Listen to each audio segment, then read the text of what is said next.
You lined it up perfect. You read the break. You stood over that short putt with total focus. And you still watched it slide past the edge. I've been there. So have you. That's why you clicked. Here's what I found after months of digging. Putting consistency has almost nothing to do with talent. It has almost nothing to do with the $400 putter in your bag. It comes down to three simple things that most golfers were never taught, because those three things stopped being profitable to teach. I didn't believe it at first either, but the trail started in the strangest place, not a modern coaching studio. An old golf manual from 1896, written by a man who won 2 Open championships, mostly with his putter. Stay with me, because the last piece of this puzzle comes from a research lab at the University of Calgary, from a scientist who tracked the eyes of champion putters frame by frame. What she found flips everything you've been told about where to look when you putt. And the best part is, this works on your living room carpet tonight, with the same putter you already own. You don't need a green, you don't need lessons, you just need the trail I traced. Let me take you back to where this whole thing cracked open. It started with a number that made no sense to me.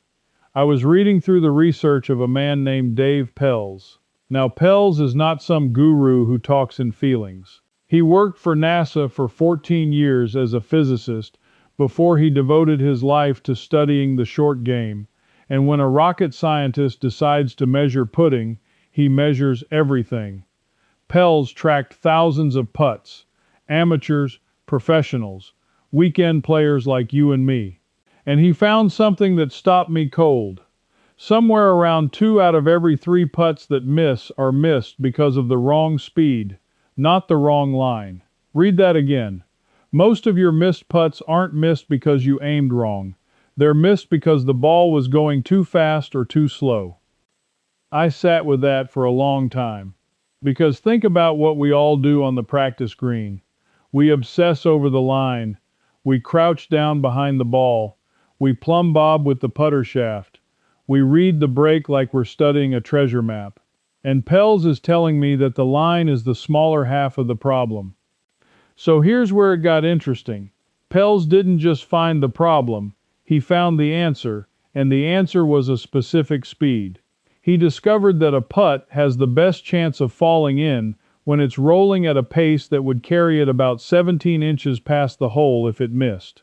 Not dead weight, dying at the front edge. Not slamming it. 17 inches past. At that speed, the ball holds its line. It rolls over bumps and spike marks without getting knocked off course, and the hole plays its biggest. I tested this myself on my local green for 2 weeks. I put a tee in the ground 17 inches behind the cup, and I tried to lag every putt to that tee. My 3 putts dropped almost in half.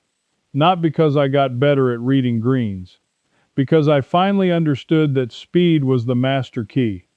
But that raised a much bigger question. If speed is 2/3 of the game, why has almost every lesson I ever took, every tip I ever read, every video I ever watched, spent all its time on the line? Who decided that the hard-to-sell skill should be ignored, and the easy-to-sell one should be pushed? That question is where the trail turned dark, and it led me straight to the people who profit every time you blame your equipment instead of your method. Think about it for a second. You can't sell someone speed control. There's no gadget for feel. But you can absolutely sell them a line. Here's what I mean. Walk into any golf store and count the things aimed at helping you aim. Putters with 3 alignment lines painted on top. Putters with lasers. Little training arcs. Mirrors you set on the ground. Balls with stripes you're supposed to point at the hole. Every one of those tools is built around the idea that your problem is the line. And every one of those tools costs money, and many of them cost a lot of money. Now, I'm not saying alignment doesn't matter. It does. But I started to see a pattern that bothered me. The entire industry had quietly agreed to sell me solutions to the smaller half of my problem, because the smaller half is the half you can put a price tag on.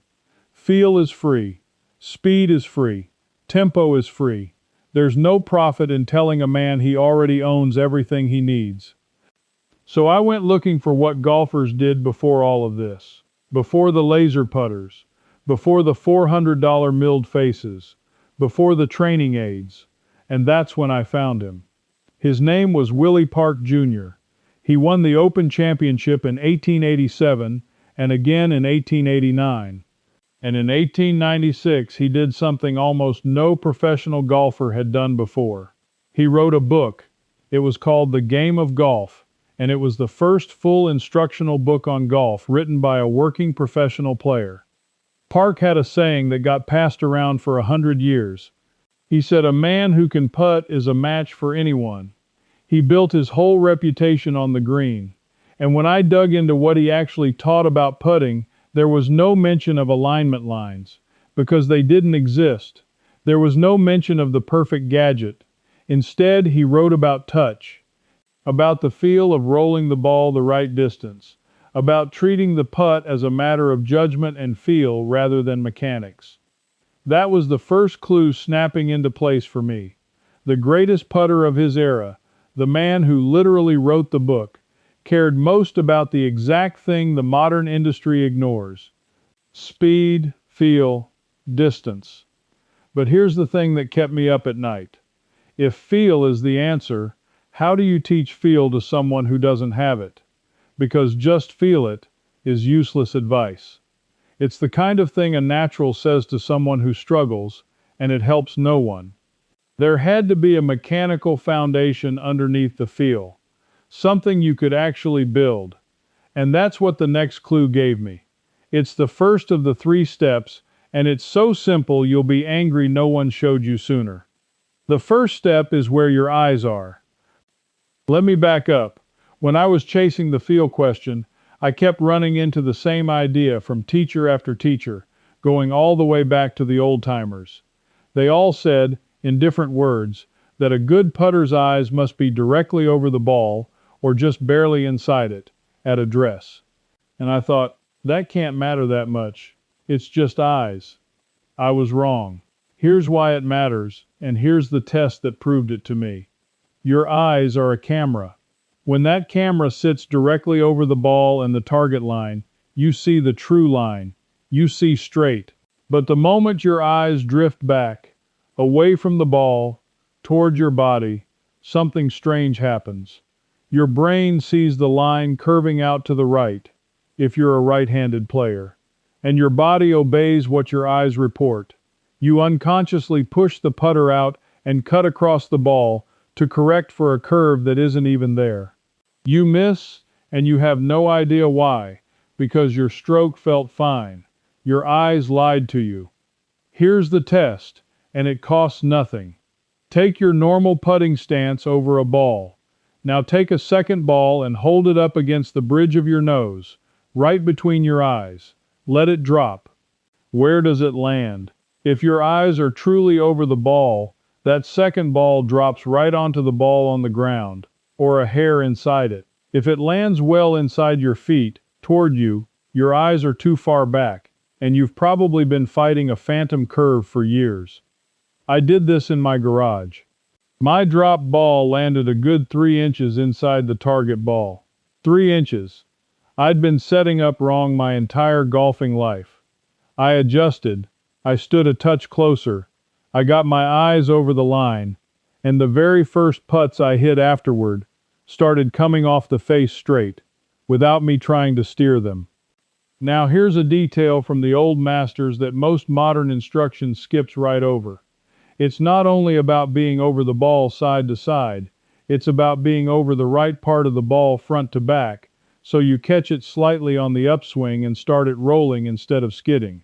The old players talked about rolling the ball, not hitting it. A ball that's struck slightly on the upstroke gets rolling end over end faster, and a ball that's rolling holds its line far better than a ball that's skidding and bouncing. So the first step closed a question for me. Setup isn't a boring formality. It's the foundation that makes everything else possible, and your eyes over the ball is the heart of it. That clue felt solid. But it opened a bigger one, because even with perfect eyes and a perfect setup, I could still yank a putt or decelerate and leave it short. Setup gets you aimed. Setup doesn't move the putter. So what actually moves it? What's the engine? And why does that engine break down under pressure on the very putts that matter most? That's step 2, and it's the one that the old manuals and the modern science finally agree on completely. The engine is not your hands. That's the whole secret of step 2. The engine is your shoulders. Let me explain what I found, because this changed my stroke more than anything. When most people putt, they use their hands and their wrists to swing the putter. It feels natural. It feels like touch. But your hands and wrists are full of tiny, fast-twitch muscles, and under pressure those little muscles get twitchy. That twitch is where the yips come from. That flinch is why a 2-foot putt on the 18th hole feels impossible when the same putt on the first hole was nothing. The forgotten method is the pendulum. You let your shoulders, your arms, and the putter hang together like a triangle. Your grip stays quiet, your wrists stay locked, and you rock that whole triangle back and through, powered by nothing but the gentle turn of your shoulders. Back and through, like the pendulum on an old grandfather clock. No hands, no flick, no hit, just a rock. Why does this work? Because a pendulum is the most repeatable motion in physics. It's governed by simple, reliable laws. Give a pendulum the same length and swing it back the same distance every time, and it returns to the bottom at almost exactly the same speed every single time. That's the whole reason clocks were built on pendulums for 300 years. They're consistent, and consistency is the exact thing you're missing on the green. Here's where speed and the pendulum locked together, and this was the moment the whole case started to click for me. Remember Pels, the physicist, telling us speed is 2/3 of putting. Well, if you control speed with your hands, with a little hit here and a bigger hit there, you'll never repeat it, because your hands feel different every day. But if you control speed with the length of your pendulum swing, it becomes almost mechanical. Short putt, short swing back and through. Long putt, longer swing back and through.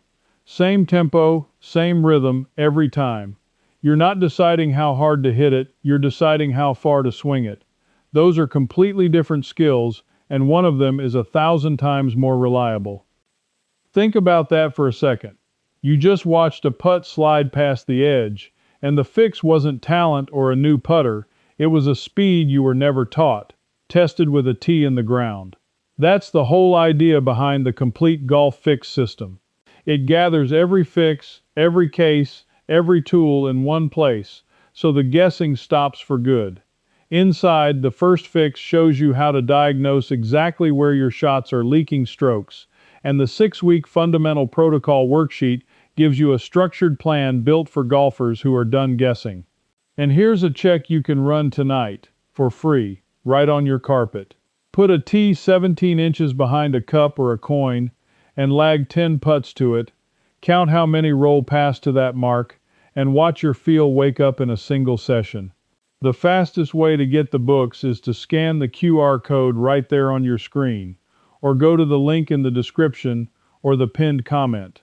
The greens you play don't get easier as the years go on, so building this now pays you back every round you have left. And speaking of that tee behind the cup, let me tell you exactly what happened when I ran this test myself. I practiced this with a simple thought.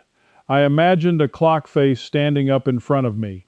A little putt was 8 o'clock to 4 o'clock.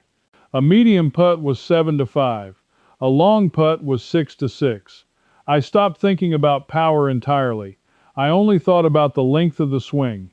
And my distance control, the thing Pels says decides most putts, got dramatically more consistent within a single afternoon. Now here's the part I love, because I know exactly who's watching this. Maybe you're thinking, that's fine for someone with a membership and a practice green they can walk to every day. Maybe you're thinking, this whole thing is for people with money and time and space. I want to stop you right there, because the man who wrote the first putting book didn't have a launch monitor, and you don't need a course at all to build this. Everything I've told you so far, you can build inside the home you already have, tonight, for free. Let me show you exactly how, because this is the part almost nobody tells you. You do not need a green. You need a flat stretch of carpet or a hallway with a hard floor. A hallway is actually perfect, because the straight lines of the walls and the boards give your eyes a true reference for square. Set a ball down. Set a coin about 8 feet away as a target, or use a glass laid on its side so the ball has to roll in. That's your hole. First, work the setup. Do the drop ball test right there on the carpet. Get your eyes over the line. Feel it. Do it 10 times until standing over the ball with your eyes in the right place feels normal instead of strange, because at first it will feel like you're too close. That strangeness is just years of a bad habit complaining. Ignore it. Second, groove the pendulum with no ball at all. This is the drill that changed everything for me, and it costs nothing. Stand in your normal posture. Trap the putter grip lightly and rock your shoulders back and forth, watching the putter head swing like that clock pendulum. Do it while you watch television. Do it for 2 minutes at a time. You're teaching your body that the stroke comes from the shoulders, not the hands. You're building the engine with muscle memory, off the course, where there's no pressure and no score. Third, and this is the drill the old-timers swore by, putt to a wall. Find a wall with a baseboard. Set a ball a few feet away and putt it gently so it rolls into the baseboard. If your stroke is square and your speed is even, the ball rolls straight back to you, right along the same line. If it comes back off to one side, your face was open or closed, or your speed was uneven, or your eyes were off. The wall tells you the truth every single time, and it never charges you for the lesson. I did this drill for 15 minutes a night for 2 weeks in my own hallway, and I walked onto a real green a different putter. One more free tool. Distance control lives in your legs and eyes, not your arithmetic. So practice lagging balls the length of your hallway, and try to stop each one against the far wall without hitting it. Then a foot short of the wall, then 2 feet short. You're training your body to translate what your eyes see into how far your pendulum swings. That's the real skill. That's what Pell's measured. And your carpet teaches it just as well as any putting green, because a flat roll is a flat roll. So there it is. The 2/3 of putting that decides your score, built for nothing, in the home you already live in, with the putter you already own. No membership, no lessons. No $400 gadget, just the forgotten fundamentals and a hallway. But I promised you 3 steps, and I promised you a finale, because setup and the pendulum will make you solid. They'll cut your 3 putts. They'll steady your nerves, but they won't make you deadly. There was still one piece missing. One thing that separated the good putters from the great ones, and I couldn't find it in the old manuals. Willie Park hinted at it but couldn't explain it, because the tools to prove it didn't exist yet. It took modern science to catch up with what the old masters could only feel. And when I found the study that finally cracked it, I actually said it out loud in my kitchen. Here it is. For 100 years, every teacher told you the same thing. Keep your head down. Keep your eyes on the ball. Watch the ball. Watch the ball. Watch the ball. You've heard it your whole life. I heard it from the first person who ever handed me a putter. It's wrong.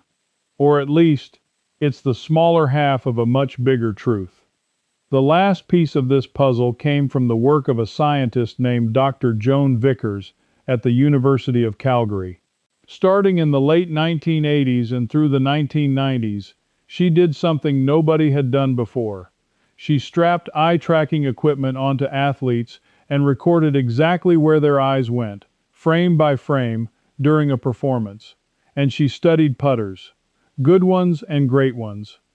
What she discovered she named the quiet eye. Here's what it is. Just before and during their stroke, the best putters lock their gaze onto a single spot and hold it, perfectly still, for a noticeably longer time than average players do. Their eyes go quiet. They fix on the back of the ball or the spot they want to start the ball over, and that gaze holds steady through the entire stroke and for a beat after the ball is gone. The weaker putter's eyes flit around. They peek. They chase the ball early. Their eyes are busy and anxious. The difference wasn't small. The elite putters held that still, quiet gaze for something on the order of 2 to 3 seconds, while the average player's gaze was quiet for a fraction of that. And when researchers trained ordinary golfers to lengthen their quiet eye, their putting got measurably better. This wasn't a feeling. It was filmed, measured, and repeated in study after study. So the old advice, keep your eye on the ball, was pointing at the right thing without understanding why. It's not about the ball. It's about giving your brain a still, quiet target so it can program the stroke without interference.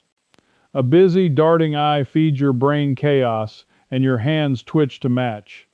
A quiet eye feeds your brain calm, and your stroke comes out smooth. But here's the twist that turns quiet eye into a weapon, and this is the part that ties every clue in this whole investigation together. On the longer putts, the lag putts, the ones where distance is everything, the target you go quiet on shouldn't be the ball at all. It should be the hole.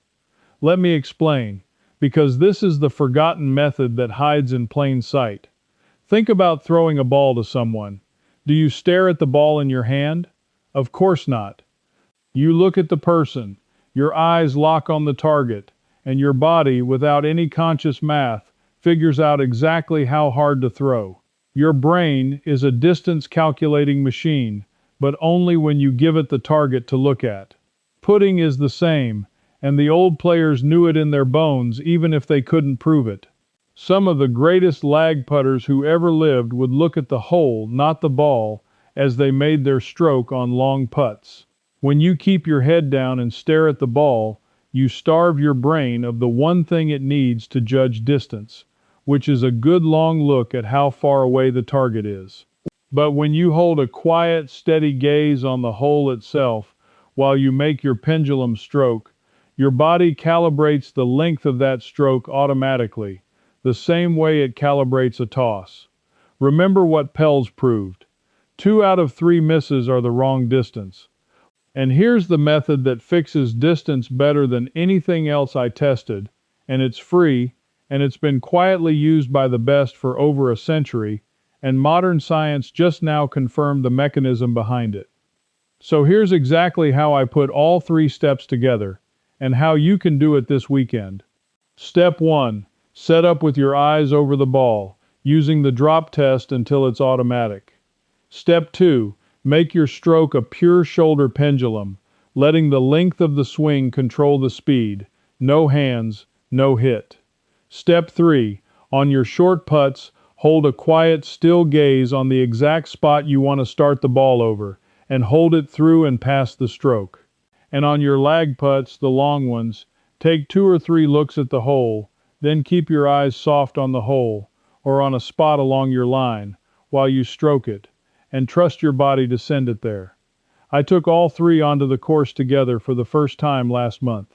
I was terrified to try the look at the hole method on the long ones. It feels insane the first time. Every instinct screams at you to look down. But I lagged a 40-foot putt to about 10 inches, closer than I'd ever gotten it in my life, and I hadn't done a single calculation. My body just knew, because for once I'd let my eyes tell it the truth. That was the moment the whole case closed for me. The 3 steps weren't 3 separate tips. They were one system, hidden across 100 years, split into pieces, buried under a mountain of things somebody wanted to sell me. Willie Park had the feel in 1896. Dave Pels had the numbers on speed. Joan Vickers had the eyes. Put them back together, and you get the thing you were never taught, because a man who already owns his putter, his hallway, and his own 2 eyes is not a customer. That's what I keep coming back to. Everything you needed to putt with real consistency, you already had. It wasn't a secret because it was complicated. It was a secret because it was free, and free doesn't sell. If you've spent years blaming your hands, blaming your nerves, blaming that putter you keep thinking about replacing, I want you to feel what I felt in that kitchen. Relief. Because it was never really you. You were just handed half the map and charged full price for it. You're the kind of person who wants to see the whole trail, not just the shortcut. You didn't click for a quick tip you'll forget by the weekend. You wanted to understand why, to see the evidence, to hold the finished thing in your hands. That's who this is for. So let me ask you something specific, and I really do want you to answer. When you tried the drop ball test, where did your ball land? Right on top of the target ball, or 3 inches inside like mine did? Tell me in the comments, because I read every one, and I want to know how many of us have been aiming at a curve that was never there. Leave a comment right now, even just one word before you forget. And if you believe, like I do, that the best knowledge is the kind somebody tried to make you pay to relearn, then come with me. Subscribe and stand with the people who are quietly taking back the methods that got buried on purpose. Because the next trail I'm chasing is a strange one. There's an old claim from a golf book older than Willie Parks that the type of grass on a green changes your read more than the slope does, and that the pros know a simple way to see it that nobody teaches amateurs. I've already found the first clue, and it leads somewhere I did not expect. I'll see you there. Before you go, let me tell you where this leads. Right here I gave you the overview, but inside my membership, you get the full putting method, drill by drill, picking up right where we stopped.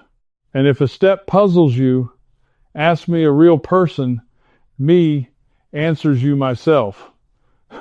You won't be doing this alone. You belong in the practical wisdom circle.